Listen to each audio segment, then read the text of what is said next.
नमस्कार दोस्तों, यहाँ पर मैं एक कविता लेकर आई, नारी वेदना। इसमें एक औरत के दिल के दर्द की कहानी छुपी हुई है। शायद आप सभी को अच्छी लगे कि उसके दिल की वेदना, वो अपने दिल के भाव प्रकट कर रही है कि उसने सारी उम्र जिया, संघर्ष किया, लेकिन कटी नहीं हुई, हार नहीं मानी, फिर भी वो जीती गई। अथक रहा, संकट भरी राहों पर मैं चलती रही प्रयास। तो चलिए मैं अपनी कविता शुरू करती हूँ, एक औरत की कहानी, उसकी जुबान। कविता दिल की वेदना।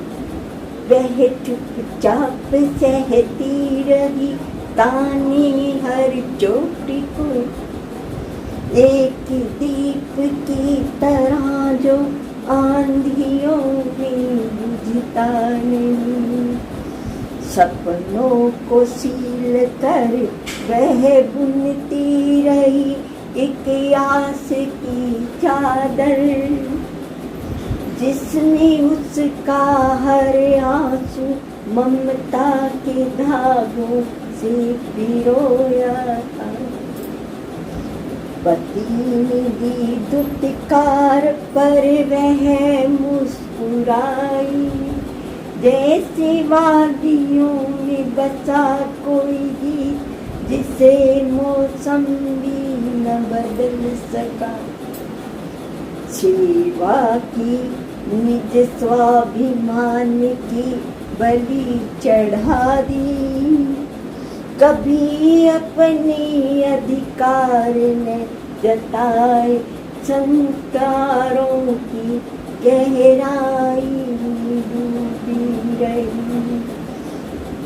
पर वह गर्व में डूबा रहा, जैसे कोई पर्वत जो समझ नहीं पाता नीचे लहरें उस नदी की मौन शक्ति को, नदी की मौन शक्ति को। सेवा निवृत्त हुई, नौकरी करते हुए सेवा से निवृत्त हुई, तो उसके आगे की कहानी है। सेवा निवृत्त हुई लेकिन हृदय की पीड़ा कम न हुई।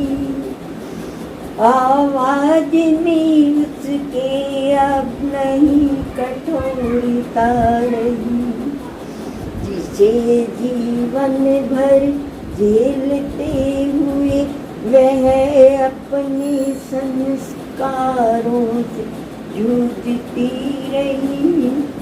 वह झुकी नहीं ना टूटी, वह झुकी नहीं ना टूटी, क्योंकि वह जानती थी कि उसका अस्तित्व एक तपस्वी का है, जो त्याग से सिंचित अपने कर्तव्य की मूर्त बन गई थी। अब बिखरी है वह, अब बिखरी है वह नदी की तरह, शांत शिथिर जो बहती है पर मिटती नहीं, पर मिटती नहीं। वह अब भी अपने संस्कारों के साथ अपने कर्मों से जूझ रही है और हंसते हुए अपने परिवार के साथ रह रही है। तो एक नारी की वेदना को दिल से समझिए, जागिए, जागी तो होगी। जब एक नारी का दिल दुखता है तो हैरान होता है, तो नारी का दिल में दुखाइए, क्योंकि नारी घर की रक्षण, उनकी वेदनाओं को समझिए, उसका साथ दीजिए, उसको कभी राह में दो राहें पर नहीं छोड़िए। इसी के साथ मैं अपनी वाणी को विदा करती हूँ। जय हिंद, जय भारत।